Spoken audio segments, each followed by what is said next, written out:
Hi everybody, it's Candace here, and I'm super excited to be taping this video because it's for the first time in 4 weeks I put some jeans on. We are still under quarantine, which gives me tons of time to cook, but I'm always in my comfy and my stretchy pants. So I thought for today's video, I'm gonna get all dressed up. So today we are making some risotto. And I thought I would do a tape for this for two reasons. One, for my bestie Robin, this one's for you. And two, because a lot of people think that risotto is really difficult to make, but it's really not. It's quite simple. It's just a little time consuming. So we're gonna get started and we're gonna make a basic risotto. White wine risotto can go with everything. And keep in mind, once you've nailed the basic risotto, you can basically make any type of risotto you want. But we're gonna start basic. The most important ingredient in your risotto is Arborio rice. This is an Italian rice. It's actually quite starchy, and you want this type of rice because this adds to the creamy texture of the risotto. So for those of you who think there's cream in risotto, there isn't. The only thing that makes it really nice and creamy is some butter, delicious, and this rice. So we're gonna get started. You're gonna need a nice deep pan because as the risotto cooks, it of course gets thicker and it'll take up more room in your pan. So you're gonna want something like this. And first you're gonna toast it. Plain pan, nothing in there, no butter, no oil, nothing. And we're just gonna add this in. And what we wanna do is we wanna level it out and allow it to toast for a few minutes. The toasting process, honestly, I have absolutely no idea why we do this. But apparently, it perhaps brings out some of the flavor in the rice, even though we all know rice doesn't have very much flavor. But what it will do is bring out a slight smoky flavor. So we're gonna let it sit like this for a few minutes. You're gonna put it on about a medium, let it go for a few minutes, and then we're gonna get started on how the process works for making a nice, thick, creamy risotto, which will take us about 25 to 35 minutes. All right, so I have been roasting the plain rice for about 5 minutes. And you'll know you're ready to start the next process once you start smelling it like popcorn. It kind of smells a little bit like a popcorn in here. Now, as I said, we're gonna be doing a basic risotto. So we have all the basic ingredients.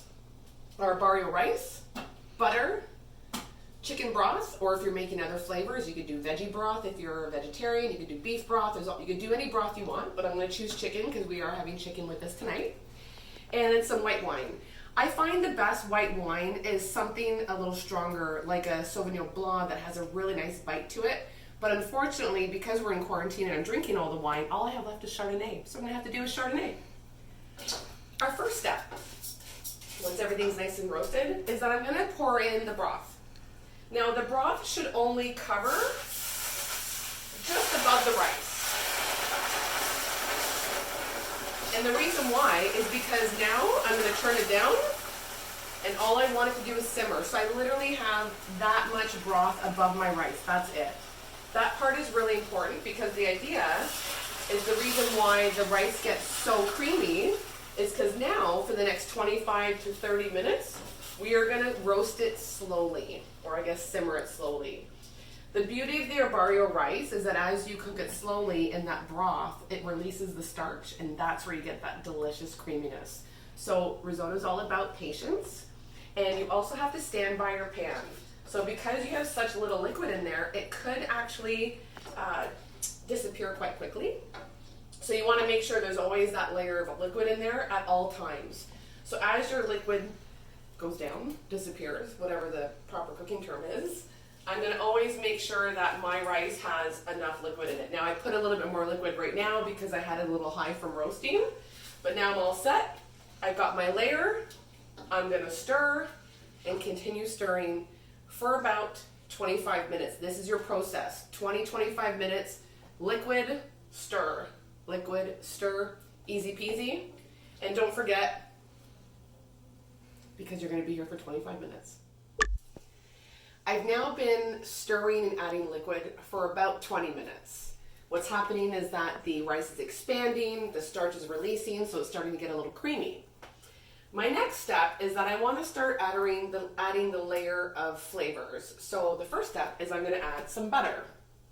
Butter in a risotto is your bestie because this is what's going to add some really nice creamy texture to it and a slight bit of flavor. The rest of the flavor is going to be your wine, and then I'm going to finish with a little bit of Parmesan cheese. I also myself like to add truffle oil, but my husband's not a truffle fan, so for this one we won't add it, and we'll add it to our own personal portions. But for butter, to get started, this is probably about a teaspoon and a half, or sorry, a tablespoon, 2 tablespoons. I'm probably going to put in about 3 tablespoons. There's enough risotto here for at least 6 to 8 people, so it's a nice big portion. Now for the last 20 minutes while I've been stirring this pot, I've gone through 2 of these. So 1 bag of Arborio rice, 2 of the Campbell's chicken broth, or if you want to make your own. And now I'm just adding in about 3 tablespoons of butter. I'm probably still about 5 to 7 minutes being away because I'm trying to cook it slowly for this video. If you're on different ovens, induction, electric, or gas, everything's going to have a slightly different temperature, so you're going to want to start tasting it because you want your risotto to be slightly al dente, the same way you would a pasta, slightly al dente. As soon as it gets overcooked, it gets a little mushy, so this is when you're going to start paying attention and start doing your tasting. Oh, I almost went to taste with my butter spoon. I'll start tasting right about now to check the tenderness. I'm almost there. I'm not going to add anything else except for that butter, this chicken broth, and the wine, because and like no salt or anything, because the chicken broth already has so much flavor, it doesn't need it. My final step, like I said earlier, will be the Parmesan cheese, and as soon as we do that, we'll come back. My next step in the next minute or so is that I'm going to add some wine. The wine, if I were you, I would take it out of the fridge and let it sit, because you want to add the warm wine. You don't want to add cold to something that's already warm. And here in this case, wine is your friend. Wine adds a beautiful taste to most meals. So you'll find in my cooking, you're going to see a lot of wine moving forward. Not to mention that it's fun to cook with wine. So now I'm going to take the next couple minutes. I'm going to continue to stir. I'm going to taste.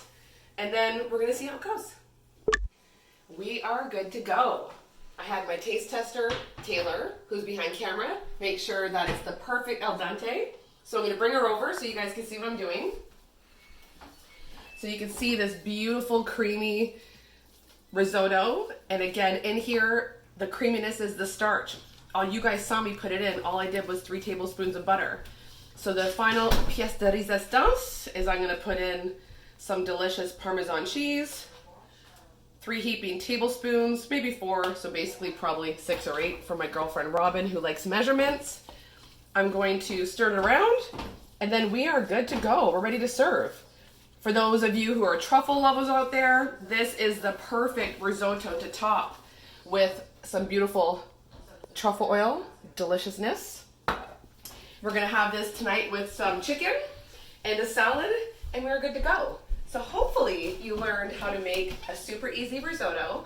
I'll be sure to put the recipe in the link below, and hopefully you'll join me again for my next cooking lesson.